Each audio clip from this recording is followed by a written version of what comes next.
హల్లెలూయా యేసు ప్రభున్ ఎల్లరు స్తుతించుడి.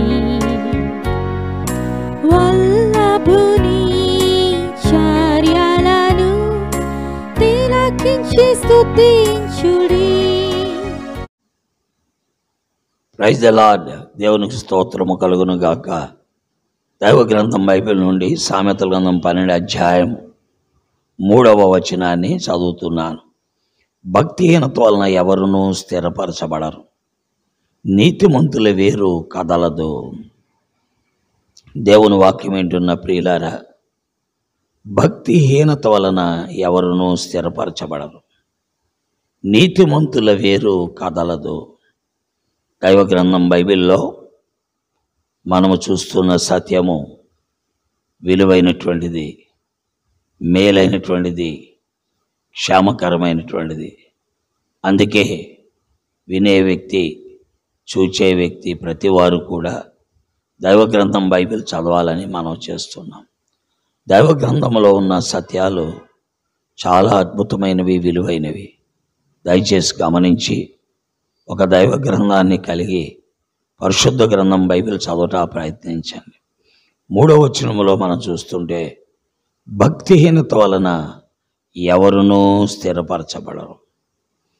ప్రియులారా, దేవుని యందు భయభక్తులు కలిగి ఉండుట ఎంతో విలువైనటువంటిది.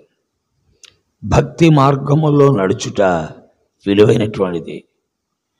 భక్తితో జీవించుట విలువైనటువంటిది. దేవుడు కూడా కోరుకునేది భక్తితో జీవించాలని, భక్తి మార్గాల్లో నడవాలని, దేవుని యందు భయభక్తులు కలిగి ఉండాలని కోరుతున్నాడు.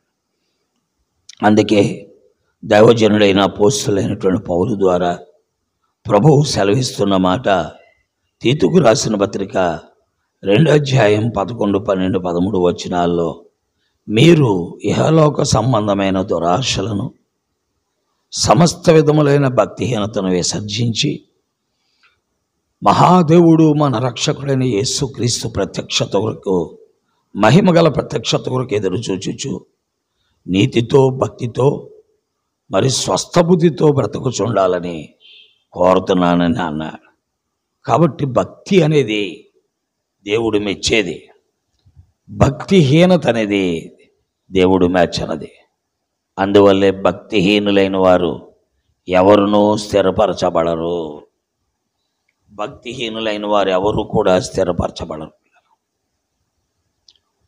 భక్తి గలవారు మాత్రమే స్థిరపరచబడరు. యాకోబుకి 12 మంది కొడుకులు, అందులో స్థిరపరచబడిన వాడు ఒక్కడే.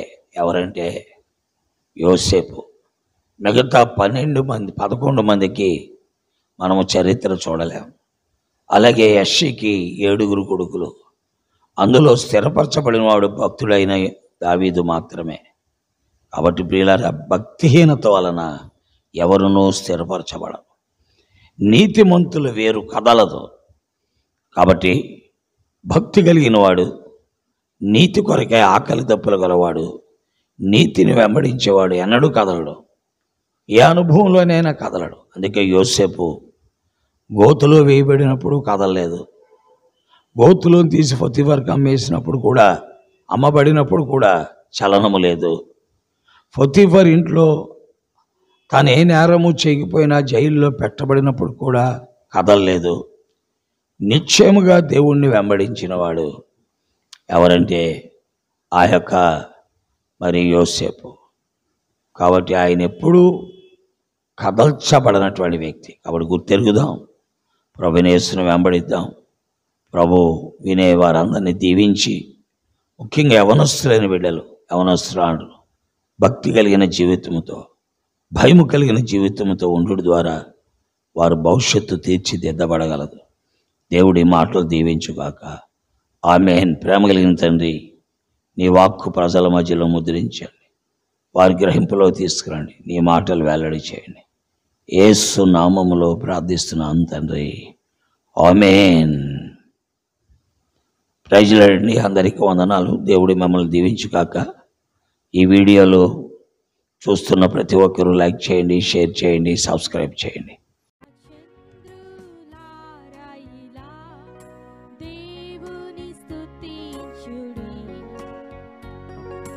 హృదయమును వెలిగించిన యేసుని స్తుతించుడి.